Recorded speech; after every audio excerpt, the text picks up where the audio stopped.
Ahí a ver si puede. A ver.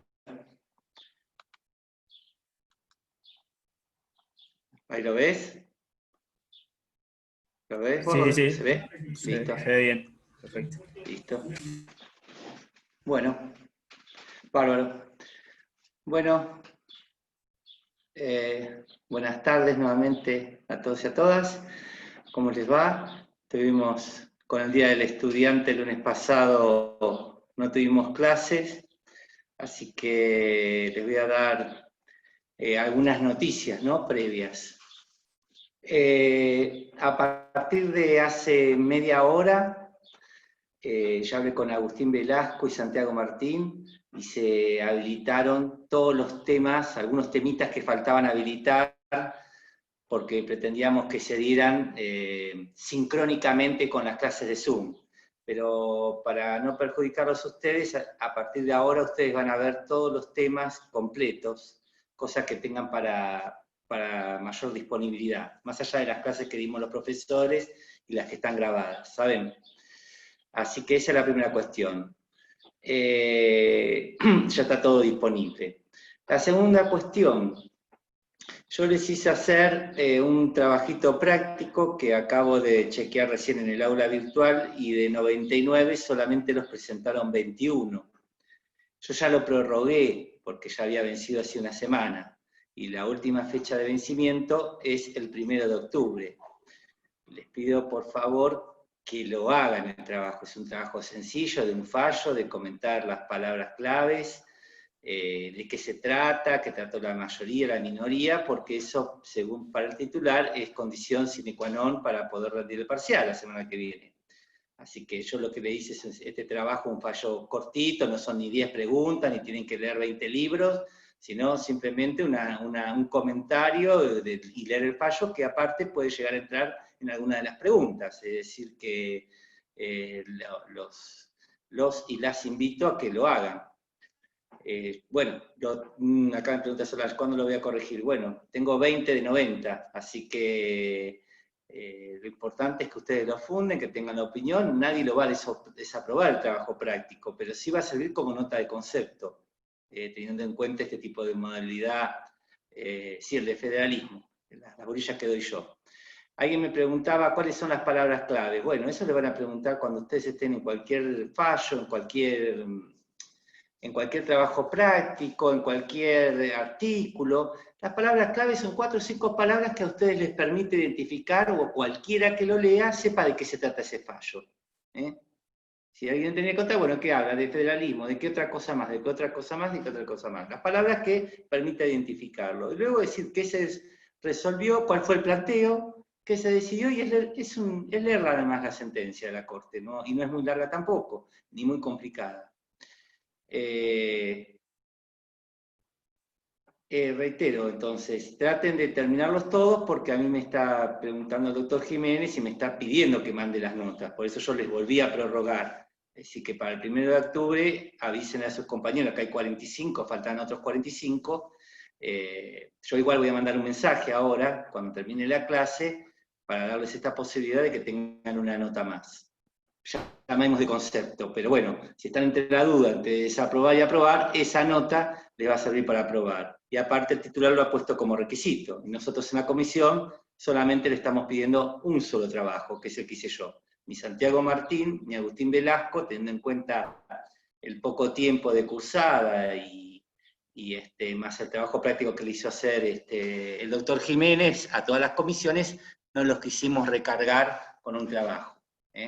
Así que, digamos, pónganse las pilas y háganlo, porque está desde la primera clase que empezó el cuatrimestre, yo ya se los puse el trabajo. Y bueno, sería una lástima que alguien no pueda rendir por algo que está hace un mes y medio y no es muy complicado. ¿Estamos? Bien.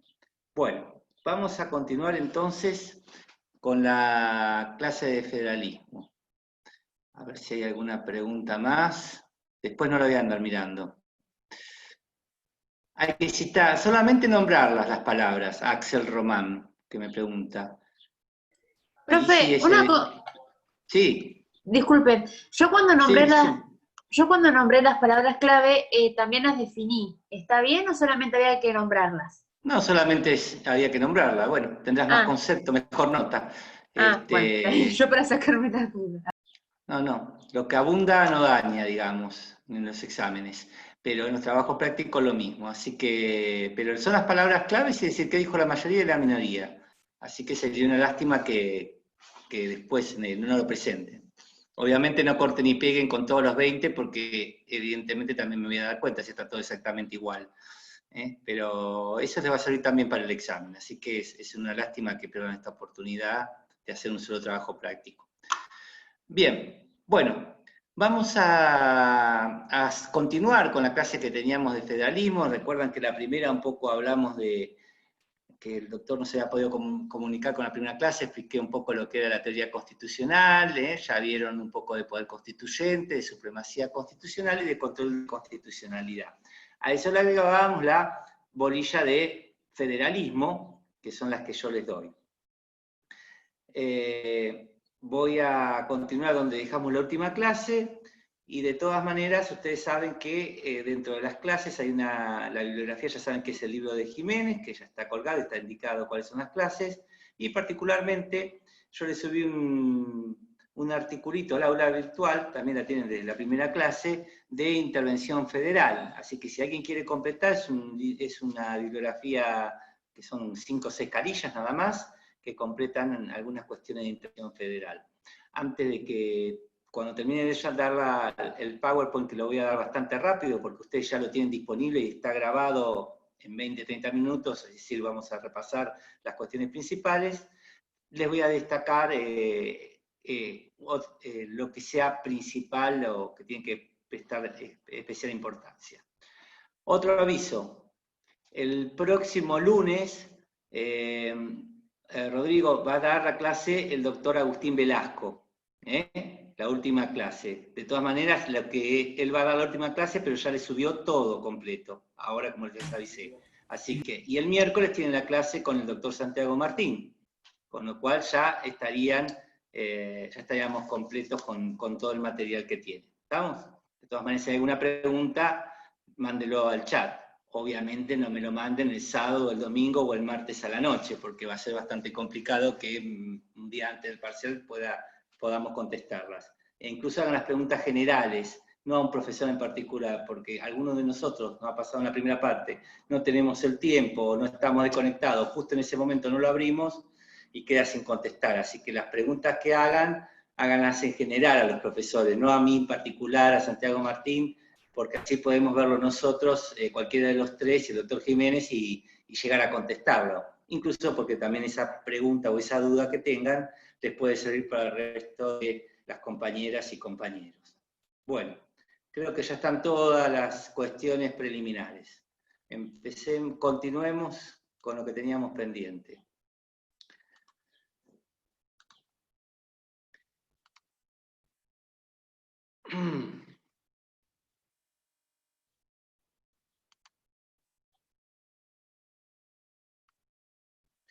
Habíamos quedado un poco en la clase anterior con esta triple dimensión que hablábamos de una provincia, de la nación y del municipio.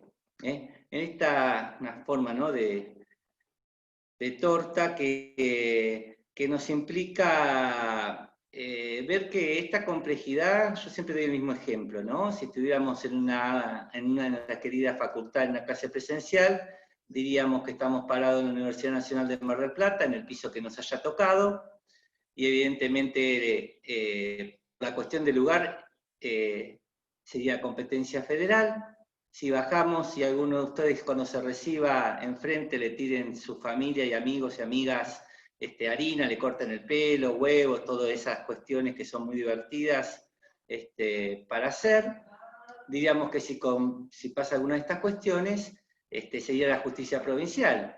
Y a una cuadra de nuestra facultad está la municipalidad. Es decir, que si dejamos también el auto mal estacionado, tenemos algún inconveniente contravencional, estaríamos bajo la órbita del municipio. Es decir, que esto que para nosotros es bastante común, es común mencionarlo, pero, por ejemplo, es bastante complicado en las intersecciones de las competencias. ¿Hasta cuándo es una competencia municipal? ¿Hasta cuándo es una competencia provincial? ¿Hasta cuándo es una competencia de la nación? Para eso, entonces, tenemos un diseño y hay ciertas relaciones que tiene la provincia con el Estado. Ustedes sabían que hablábamos de, en las primeras clases, las relaciones. En la programa figura como relaciones típicas del Estado federal de la unidad. Y que, por una parte, nos decía que no somos una confederación. Ustedes saben que en la confederación es posible la escisión de una provincia o de un Estado con otros. En la federación aparecen 3 relaciones típicas, y estas las van a encontrar en cualquier libro de Vidal Campos, absolutamente en cualquier libro. La de subordinación. Algunos dicen subordinación jurídica. ¿Por qué? Y porque por el artículo 5 y por el artículo 1, las provincias dependen del Estado Nacional y están subordinadas. Jurídicamente también por la propia Constitución Nacional. Sabemos que las provincias, de acuerdo al artículo 5, pueden darse sus propias constituciones, pero que esa constitución, por supuesto, que no puede contradecir lo que dice la Constitución Nacional. De la misma manera, deben garantizar la forma republicana de gobierno. ¿Qué significa? Bueno, que si una provincia decide tener, en vez de un gobernador, un rey que no se vote nunca más, evidentemente esa cláusula respecto al Poder Ejecutivo, que esa constitución provincial vaya a tener, va a ser inconstitucional. Es decir, que hay una subordinación jurídica. Pero algunos autores, esto lo van a encontrar en cualquier libro, otros autores dicen que también era una subordinación, y yo coincido, política. Porque la decisión de la intervención federal del artículo 6 respecto de la nación con respecto a las provincias también es política. Porque es una decisión política intervenir en una provincia cuando no cumple con la garantía federal del artículo 5. Luego eso lo podemos ver. También hay relaciones, porque cómo funciona toda esta rueda, todo este mecanismo entre la nación y la provincia. En un Estado unitario ustedes saben que está todo centralizado, es decir que el ejercicio del poder se concentra y es mucho más fácil de su dinámica. Pero la dinámica de la provincia en un Estado federal con la nación, con el Estado central, es bastante más complicado. Entonces deben coordinar ciertas medidas y ciertas competencias. En este sentido, luego los vamos a ver, en qué forma. Y también tienen relaciones de participación. ¿Por qué? Porque las provincias forman parte también del gobierno central y del gobierno federal.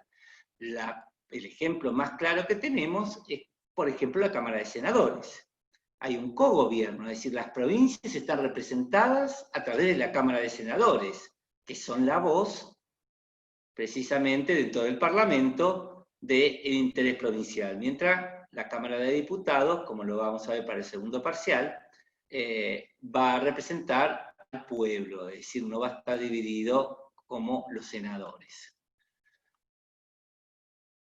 Esta complejidad de estas 3 relaciones típicas de la provincia con la nación, algunos autores o alguna autora, especialmente, habla del principio de lealtad federal.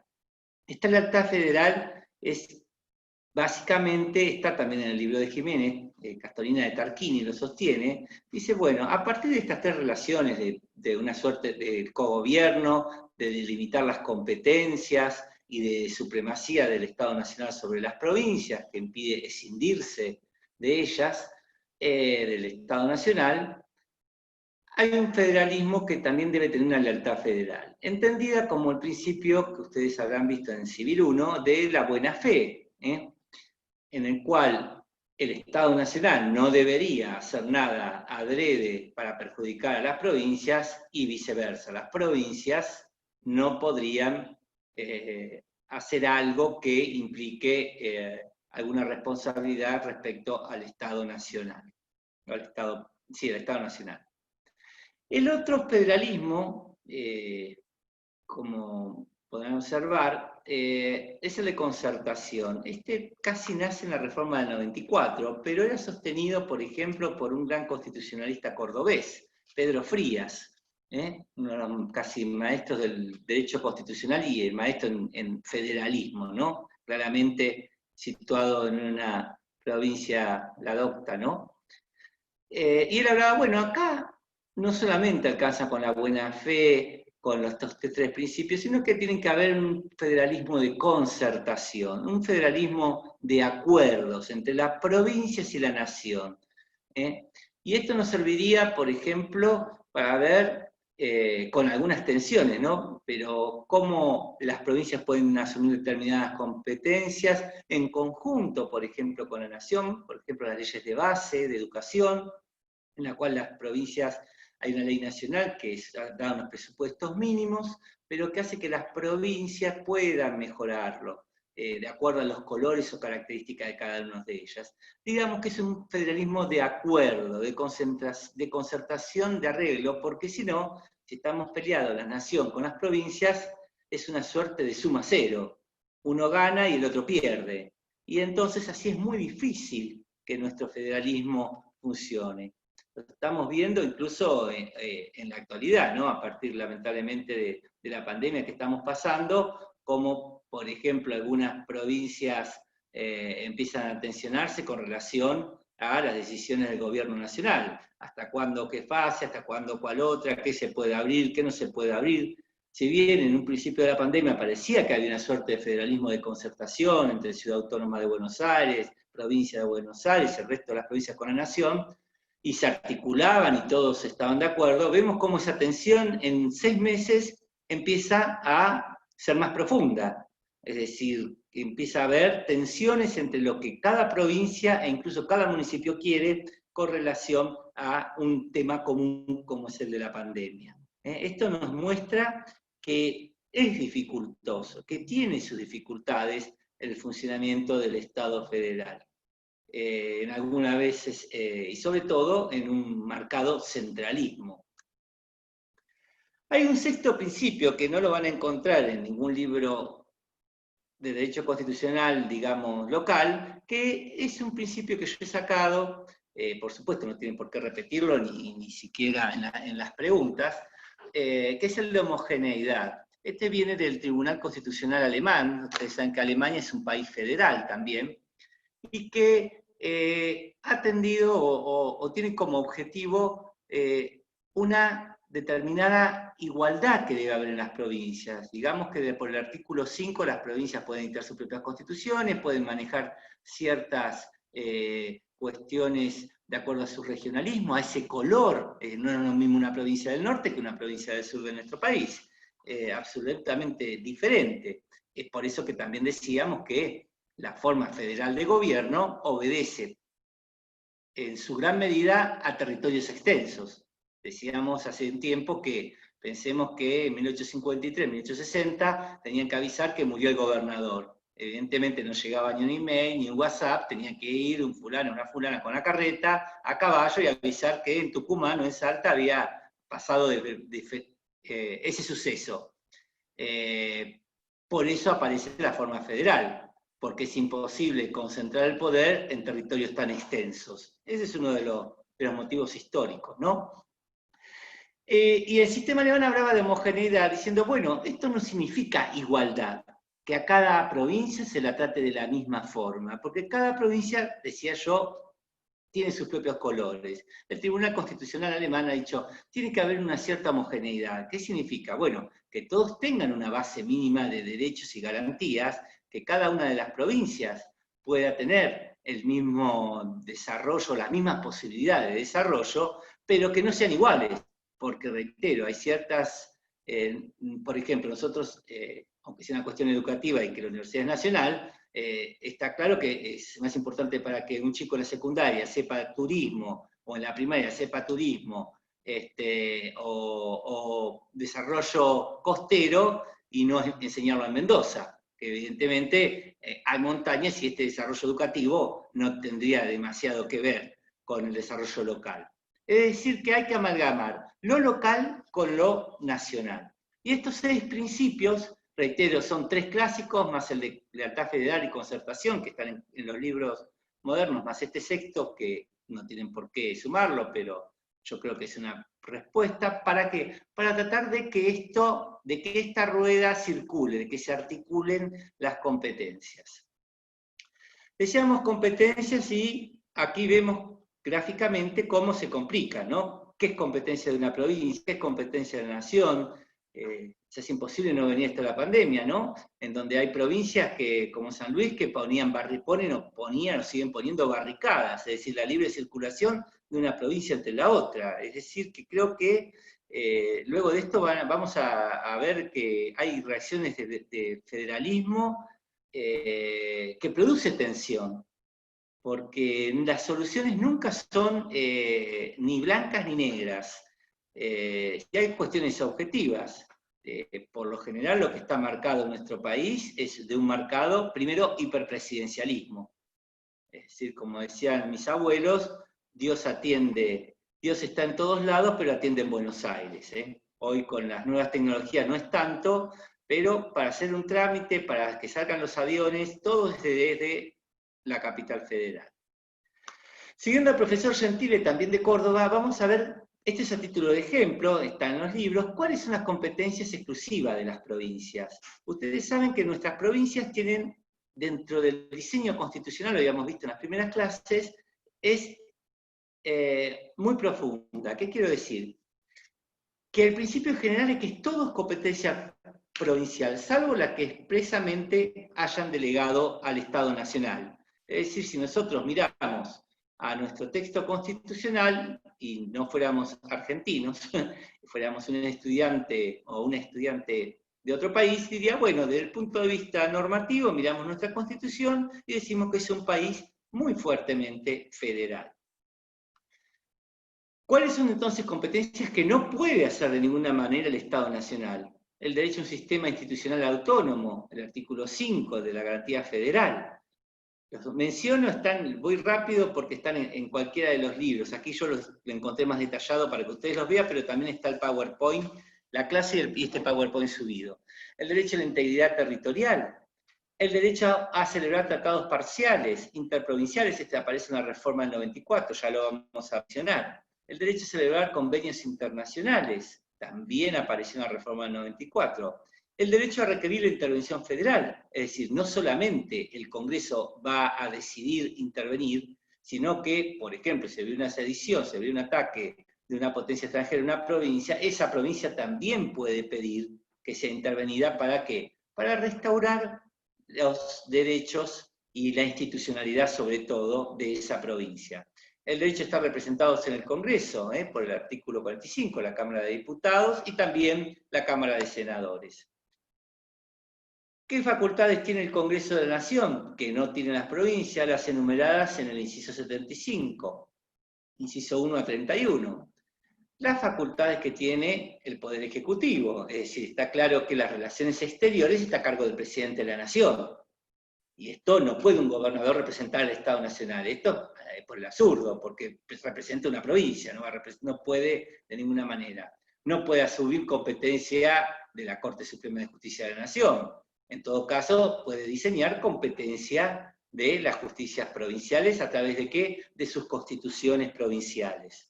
Y, por supuesto, la función del Ministerio Público de la Nación, aquí estamos aclarando, porque obviamente cada una de nuestras provincias, por el artículo 5, tiene la obligación de asegurar que la administración de justicia y la educación primaria dentro de esos deberes. Por lo tanto, cada provincia puede administrar la justicia de acuerdo a su constitución. Por ejemplo, el juicio por jurados está en varias provincias de nuestro país. Sin embargo, en el Código de Procedimiento Penal de la Nación no está. Es decir, a nivel nacional no hay juicio por jurados. Esto nos da estas diferencias, ¿no? Por ejemplo, no siempre cuando se hace referencia al Estado Nacional hay como cierto prejuicio o producto de que es mejor o que está mejor regulado. Les doy un ejemplo. Los códigos de procedimiento penal de todas nuestras provincias son mucho más modernos que el Código de la Nación. Es decir, todavía en el Código de Procedimiento de la Nación está esa famosa figura de juez de instrucción, esos jueces que ustedes leen en el diario o en la tele de Comodoro Pi. Bueno, eso no tiene por qué estar, porque ya el sistema hace que el fiscal sea el que acuse, sea el titular de la acción pública. En todo nuestro país, el código más antiguo era el Código de la Provincia de Santa Fe, que era escrito y se modificó hace un par de años, con lo cual el que quedó más vetusto, más antiguo, es el Código de Procedimiento Penal. Este es un ejemplo para que sepan que no necesariamente porque esté legislado a nivel nacional, eso va a ser mejor. No siempre. Por eso es peligroso cuando se hacen comparaciones entre lo que pasa en la nación y en la provincia, porque en algunos casos el derecho público provincial avanzó mucho más que la Constitución Nacional y los poderes provinciales. También hay ejemplos viceversa, por supuesto. Competencias concurrentes, bueno, que corresponden al gobierno federal o a las provincias. Obviamente que esas concurrentes, si son ejercidas por el gobierno federal, no puede usarlo las provincias. Por ejemplo,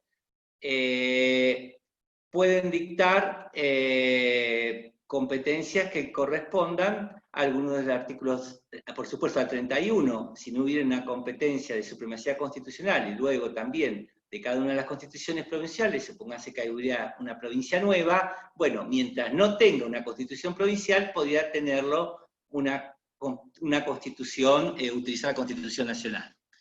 Hoy ya son todos territorios que no admiten esto. Competencias previas, ¿qué no pueden hacer? Bueno, las que son claramente que vayan en contra del Estado Nacional, atentar contra el orden democrático de la vida constitucional, que aparece en la reforma del 94, conceder la suma del poder público, esto viene de la época de Rosas. Es decir, que está claro que este tipo de cuestiones no pueden ser asumidas por ninguno de los gobiernos, ni los provinciales ni los federales. ¿Por qué? Y porque lleva al rompimiento de la República y de las instituciones. Cuando estudiábamos en la primera parte de las materias, las primeras bolillas, que decíamos, bueno, que no se puede concentrar el poder en uno solo, por eso aparece la democracia, la división de poderes, la alternancia en los cargos. Bueno, evidentemente estas condiciones son las que, por supuesto, no lo pueden hacer ni la provincia ni la nación. Si vamos a comparar cómo queda nuestra Constitución Nacional, vamos a ver que esta fuente primaria de validez, esto para también vincularlo con supremacía constitucional, ya vieron que, por Agustín, que la Constitución Nacional y los tratados internacionales de derechos humanos forman el bloque de constitucionalidad federal. Que luego vienen los tratados del 75 y 122, primer párrafo, es decir, el principio general es que todos los tratados internacionales, convenios e instrumentos internacionales, es decir, no solamente tratados, tienen jerarquía ¿qué? Superior a las leyes, aprovechando ya tipo un poquito también de repaso para el parcial. Todas, el principio general es este, ustedes quizás a veces se confunden y les queda grabado jerarquía constitucional. No.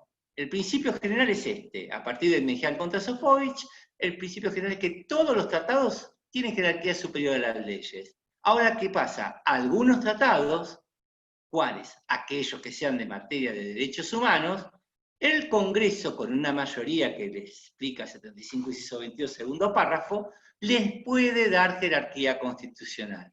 Es decir, que van a estar en el mismo bloque. Por eso van a tener esta F, que es el sistema de fuentes del derecho. La fuente que la Constitución Nacional es la máxima, es la propia Constitución. Pero hay una fuente externa, que son los tratados internacionales que vendrían por aquí. Y esto nos explicaría entonces cómo funciona el bloque de constitucionalidad federal, BCF, con la Constitución más los tratados forman el bloque de constitucionalidad federal. Después que vienen los simples tratados, y luego vienen las leyes. Esto ya se los explicaron, pero lo puse para vincularlo con esto que aquí ya se van a dar cuenta, si yo les dije que era complicado cómo articula la supremacía constitucional, la Constitución Nacional y las constituciones provinciales, fíjense que esa primera torta que vimos hace 2 o 3 filminas atrás, de la nación y la provincia, ¿cómo quedaría en el primer orden esta pirámide? Digamos, esta pirámide quedaría acá, en el primer orden. Y luego, ¿cómo seguiría el orden de supremacía constitucional federal? O sea, a partir de aquí estamos viendo a nivel provincial con la nación cómo quedan. Convenios nación-provincia, constituciones provinciales, acuerdos interprovinciales, leyes provinciales, decretos y cartas municipales. Como ven, estaríamos parados, ¿no?, en nuestra facultad y vemos que esa complejidad en nuestro Estado federal es continua y por eso no está lejos de tensiones y de roces. Es decir, no podemos enseñar el derecho constitucional sin decir hay tensiones, hay una tensión que tiene el sistema federal en cualquier lado del mundo. Y cada país no hay una sola fórmula de Estado federal. Por ejemplo, en Alemania o en Brasil, que son estados federales, los códigos de procedimiento del artículo 75, inciso 12, que es competencia de las provincias, dictar su código de procedimiento. Ustedes saben que tenemos un solo código penal, un solo código civil, unificado, una ley de navegación, pero lo cierto es que cada provincia elige su procedimiento. Por eso hay juicios por jurado en algunas provincias y a nivel nacional no. O por eso hay audiencias en algunas provincias orales y en otras no. Y esto nos implica entonces que, como yo decía, tanto en Brasil, por ejemplo, o en Alemania, casi el único país federal, por lo menos lo que yo he estudiado, que tiene dividido los códigos de procedimientos, los códigos de fondo de forma, con el código penal, con el código de procedimiento penal, es Argentina. Por ejemplo, en Alemania, en Brasil, en Venezuela, en México, hay un solo código de procedimientos civil, con relación a la aplicación del Código Civil. Hay un solo código de procedimiento penal. Aquí lo tenemos escindido, y esto también crea tensiones. ¿Qué pasa entonces con el Estado federal y los municipios? Bueno, hubo una discusión hasta 1994 muy grande, que era qué se interpretaba cuando la Constitución decía asegurar el régimen municipal. Decíamos que por el artículo 5 tenía que asegurar la administración de la justicia, la educación primaria, pero también el régimen municipal. Bueno, evidentemente, esta tensión surgió a partir de las provincias, ¿no?, y de los dogmáticos y doctrinarios de las provincias. Diciendo, bueno, si hablamos de descentralización, si hablamos de una descentralización entre la nación y las provincias, y si a su vez las provincias se van a dividir políticamente en departamentos o partidos, aquí se llama partido de General Porredón, ustedes saben, pero en otras provincias en vez de departamentos van cambiando los nombres, pero lo cierto es que los municipios empiezan a cada vez tener mayor importancia, porque en definitiva es la cercanía con el vecino, la vecina, con el ciudadano, la ciudadana, que va teniendo el municipio y que incluso era impensado hace 20 años atrás que se le hicieran reclamos de seguridad, porque la contestación siempre dice, pero eso depende de la provincia y de la nación.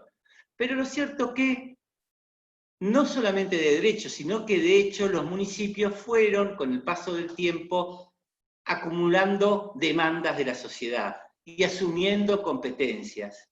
Incluso fíjense que en nuestra provincia también, en nuestro municipio, hay escuelas primarias que son municipales. Si uno leyera el artículo 5, dice que el régimen municipal, que la educación municipal, educación primaria, está a cargo de la provincia. Es decir, que los municipios no tendrían una competencia expresa, sin embargo, el paso del tiempo, los recursos, la cercanía hicieron que existan escuelas primarias municipales. Entonces, esta descentralización también hizo que se hicieran descentralizaciones políticas y jurídicas. Esto se venía bregando, diciendo, bueno, no puede ser que seamos federales entre provincia y nación, e interprovincialmente sea unitario, es decir, se maneje todo desde, por ejemplo, la ciudad de La Plata, desde la capital de la provincia, o de la provincia capital de la provincia que correspondiere. Y que los municipios sean simples entes administrativos sin ningún tipo de autonomía. Bueno, la Corte, en un caso Rivademar contra la Municipalidad de Rosario, dijo que el régimen municipal se entendía que era autónomo, que podía incluso cobrar tributos, tasas municipales, recursos, podría tener recursos, no depender de los que le diera la provincia, también tener sus propias autoridades, sus órganos legislativos y ejecutivos, y su justicia contravencional. En definitiva, muchas veces con lo que sucede en el derecho constitucional, lo que hace la Corte en algunos casos cuando reconoce o da un fallo, viene a reconocer un estado de cosas que ya estaba consolidado. Nadie discutía que las provincias debían ser autónomas con relación los municipios debían ser autónomos con relación a las provincias. Tan es así que en 1989 se dicta este fallo, que viene a ser la partida de nacimiento o el antecedente del artículo 123. Este régimen municipal, por Rivademar se entendió que era autonomía, y el constituyente de 1994 le reconoció la autonomía municipal. Autonomía institucional, política, administrativa, económica y financiera. Porque si no tuviera posibilidad de recaudar, es muy difícil gobernar. De la misma manera que sucede con el tema nunca inconcluso y de la manera que está redactada de la coparticipación federal. Los tipos de autonomía no son todas de la misma manera en las provincias de nuestro país. Hay semiplena, no poseen capacidad para dictar su carta orgánica, llamemos carta orgánica para hacer una comparación como una suerte de constitución provincial. Condicionada se reconoce, pero la carta orgánica debe ser aprobada por la legislatura, o plena, en todos los ámbitos. Esto depende de cada una de las provincias. Es decir, cada provincia va a ser mayor o menor autónoma de acuerdo a que su constitución provincial la haga mayor o menor autónoma con respecto a su regulación. ¿Qué aparece en la reforma del 24? Bueno, aparece algo muy importante, que es la posibilidad de que las provincias puedan crear regiones. ¿Con qué fines? Para el desarrollo económico y social. No político. ¿Está claro? Es decir, no se podrían juntar las provincias serranas y decir, bueno, no, nos independizamos o nos vamos o probamos. No, es económico y social. Y pueden fijar órganos con estas facultades para sus fines. No sé, la Oficina de Desarrollo Social de ambas provincias, es decir, un órgano común. Esto es muy importante, porque permite un crecimiento armónico, siempre tratando de respetar las características, como yo digo, los colores que tienen cada provincia, que son unas diferentes a las otras, pero hay regiones que son comunes, la de la Patagonia, las cordilleranas, las que tienen océano, las que tienen montaña, las que tienen explotación minera. Es decir, van a respetar esos colores y por eso van a llevar esos convenios. Es decir, si es un convenio es porque es facultativo, ninguno obliga a otro. Pero lo que también aparece como muy novedoso dentro de un Estado federal, en el cual las relaciones exteriores están en cabeza del presidente de la Nación, porque representa al Estado Nacional Argentino, es que las provincias pueden celebrar convenios internacionales. Es decir, que pueden celebrar convenios internacionales con otros países o con otros organismos. ¿Cuál es el recaudo? ¿O qué exige la Constitución? Y me parece muy lógico, que no sean incompatibles con la política exterior de la nación. Supongamos que Argentina tiene una guerra armada con determinado país. Bueno, está claro que si declaramos la guerra al Estado Nacional, una provincia no puede hacer un convenio de colaboración con un Estado en el cual la Argentina declaró la guerra. Y tampoco afecten facultades delegadas al gobierno federal, por ejemplo, que quieran decidir sobre los límites. Esa es una competencia federal. Los límites los fija el Estado Nacional, no los puede fijar una provincia. O, peor aún, que tome deuda, pero que lo tenga que pagar la Nación.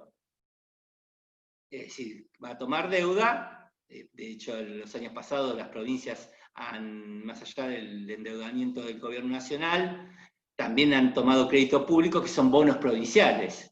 Bueno, bonos provinciales que claramente al que especula va a pagar más que el bono nacional. ¿Por qué? Y porque es más improbable o más dificultoso poder cobrarlo. Y aquí aparece con conocimiento del Congreso de la Nación.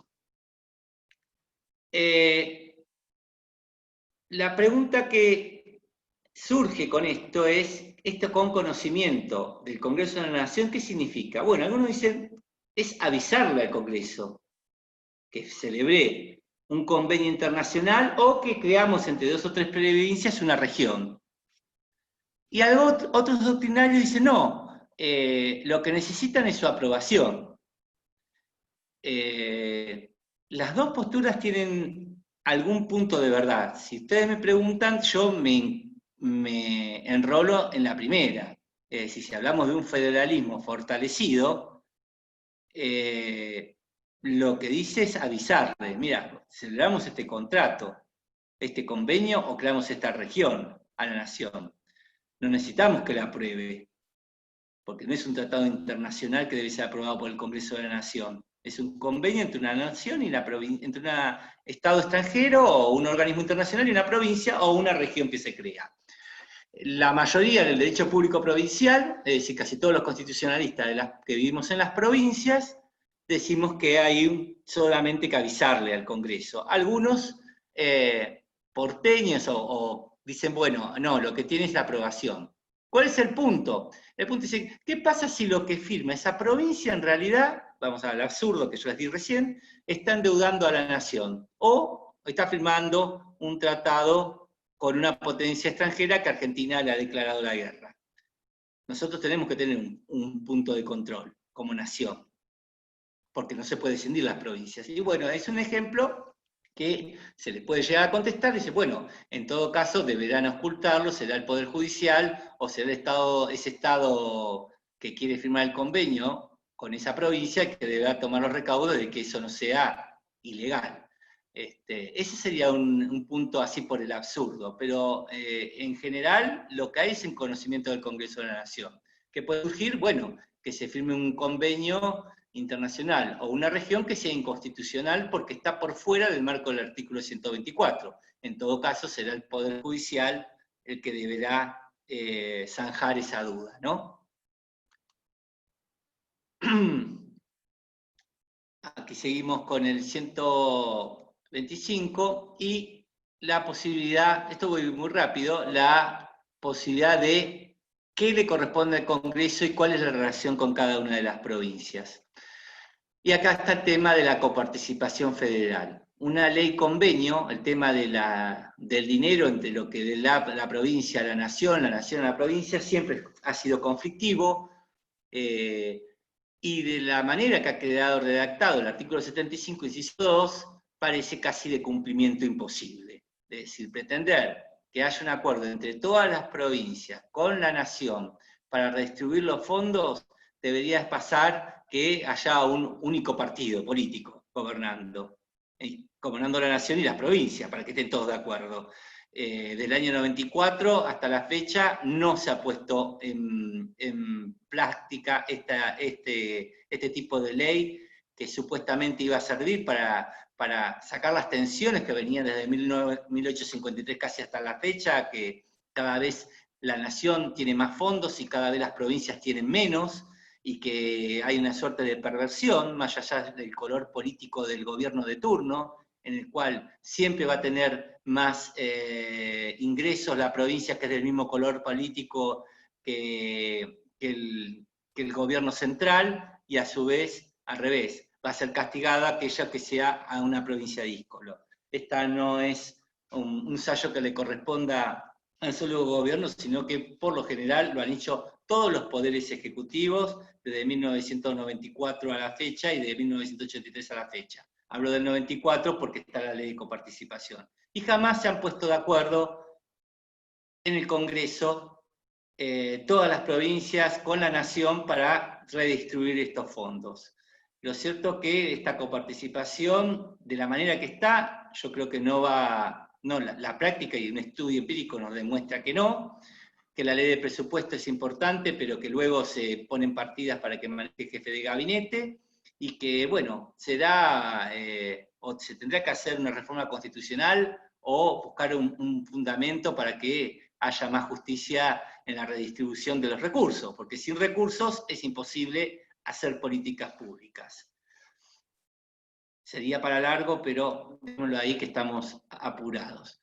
Por ejemplo, hay una división que uno dice, un Estado unitario centraliza todo y el poder económico. Y en un Estado federal uno dice, bueno, ahí se redistribuye mejor el poder, mejor se relacionan.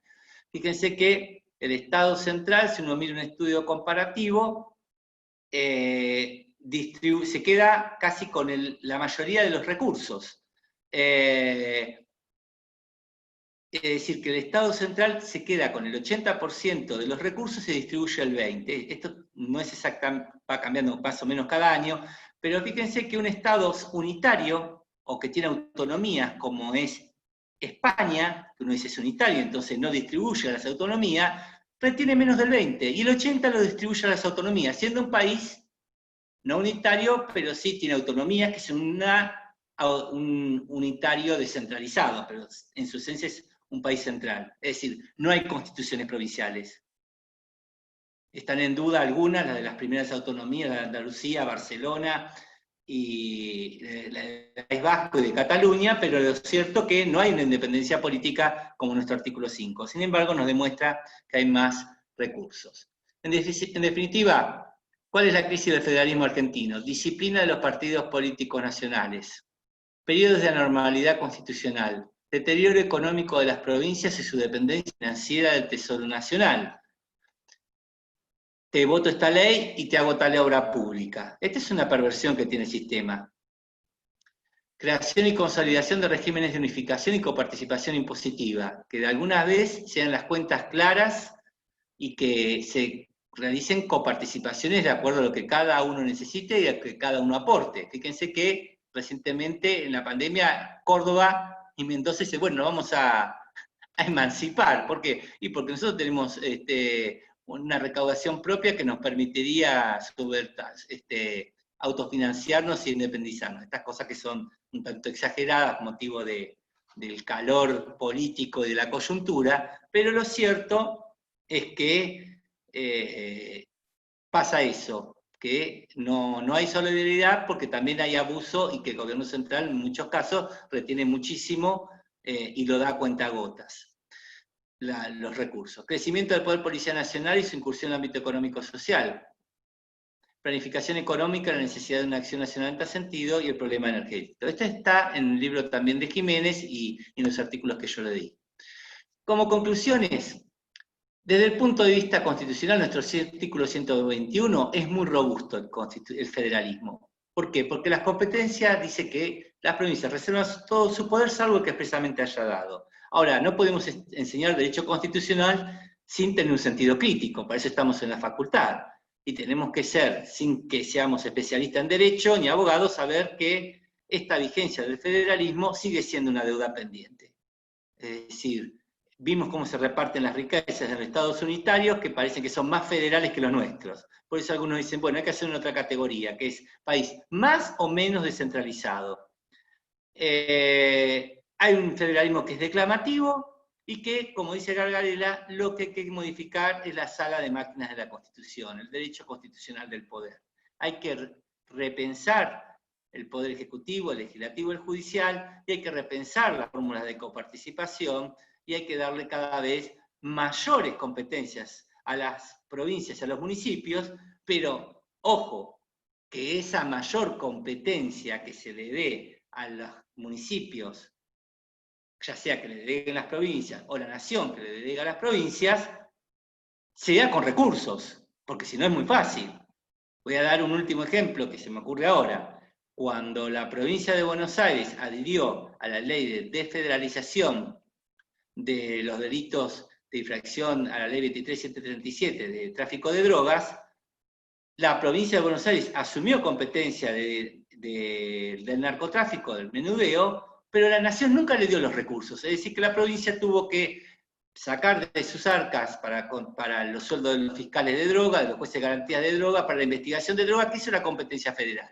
Es decir, la nación nunca le dio los recursos a la provincia para que asumiera esta competencia. Con esto, más o menos, estaríamos con, espera que dejo de compartir, dada la clase más lo que está grabado. Mucho más de esto no se le va a tomar, va a ser mediante modalidad multiple choice, y luego lo vamos a colgar los mensajes y los días.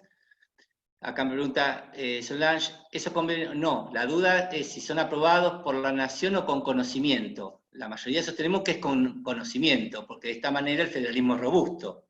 Si me da una competencia en la Constitución Nacional para celebrar un convenio en una región, yo le aviso a la nación, no le tengo que pedir permiso, porque si no, sería un discurso maniqueo. Parece que te doy competencias, pero luego yo te las controlo. Entonces, quedaría atrapado en una mera declamación. Por lo tanto, la mayoría consideramos que es con conocimiento del Congreso, con aviso. Te aviso, por supuesto, pero no te pido permiso.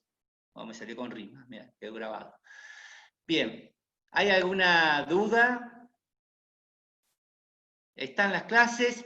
Intervención federal, recuerden, es una suerte de, yo les colgué la clase, no les armé el PowerPoint, el artículo de Borca, que está allí subido, lo sacan del libro de Jiménez o de donde quieran. Recuerden que el principio general en la reforma del 94 es que el que decide la intervención federal de una provincia es el Congreso de la Nación. Y esto quedó aclarado, porque antes existía una perversión en la cual los presidentes o presidentas del Poder Ejecutivo de turno lo utilizaba como mecanismo sin esperar al Congreso. El principio general es el Congreso de la Nación, salvo que esté en receso. ¿Qué se puede intervenir? Cualquiera de los tres poderes del Estado provincial, porque digamos que es una suerte de antivirus, es un mecanismo de saneación o de saneamiento que tiene el sistema constitucional. Cuando hay un problema entre el Poder Ejecutivo, el Legislativo o el Judicial de una provincia, la propia Constitución, es decir, cuando no se cumple con el artículo 5 de la garantía federal, aparece el remedio o antivirus del artículo 6. Es decir, siempre las soluciones son a través de la Constitución, siempre respetando el orden constitucional. No hay que saltearse el orden constitucional. La Constitución nos da mecanismos, porque si no estamos quebrando el orden constitucional. El mecanismo del artículo 6. Entonces lo hace el Congreso, puede intervenir al Poder Ejecutivo, al Legislativo, al Judicial o a los tres. ¿Y qué debe hacerlo? ¿Y quién lo nombra? El Presidente de la Nación, al interventor o interventora federal, a través del Ministerio del Interior. ¿Y qué tiene que hacer? El marco de la ley que decide intervenir esa provincia. No puede intervenir dos poderes si la ley del Congreso que decidió intervenir la provincia X dice el Poder Judicial. ¿Y qué es lo que debe hacer? Normalizarlo. ¿Y qué significa normalizar?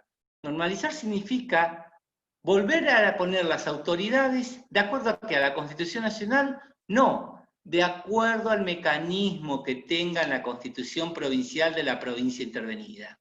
Por ejemplo, si interviene el Poder Judicial, ¿qué debe hacer? El interventor que se pone, ¿se va a tribunales y se pone a hacer sentencias? No, no se puede poner a hacer sentencias. Lo que debe hacer es poner en comisión a los jueces y juezas y en todo caso utilizar el mecanismo constitucional que tenga esa provincia para designar jueces y juezas. En la provincia de Buenos Aires será a través del Consejo de la Magistratura, que también existe al igual que el orden nacional, con una terna vinculante. Si tiene que asumir la función de gobernador o interventor federal, ¿qué debe hacer? Hacer de gobernador, podrá dictar decretos, pero lo que debe llamar es inmediatamente, una vez normalizado, a elecciones. ¿Para qué? Para que exista un gobernador constitucionalmente elegido y no un interventor. Es decir, que es una suerte de emergencia, un médico o médica de emergencia que tiene que curar ese mal que tiene esa provincia en alguno de los tres poderes o en los tres. ¿Está? Bueno, ¿hay alguna duda, alguna pregunta? Es el 7, sí, el 7. Ya el centro de estudiantes puso, por lo que vi, el flyer con la micha de los exámenes. Es el 7. 19 o 20 horas. Las autonomías van a depender de cada una de las provincias. No todas tienen cartas orgánicas, o sea, mini constituciones. Van a depender de cada uno. Pero eso a título anecdótico. Para el examen lo importante es que sepan que cada provincia es autónoma y con eso estaría bien. Obviamente no son soberanas, ¿no? Bueno, ¿listo entonces? Recuerden, el miércoles van a tener clase con Santiago, Martín y el lunes con Agustín. Les pido, por favor, que entreguen antes del 1 el trabajo, porque me lo está pidiendo el titular y lo había puesto como filtro para que rindan el parcial. No me interesa que corten y peguen el fallo y me lo peguen. Lo que necesito es que lo analicen, lo contesten en lo concreto. No me interesan 10 páginas de corte y pego, porque eso yo también, corte y pego y listo. Lo que importa es que lean el fallo y contesten las preguntas. ¿Listo? Nos vemos.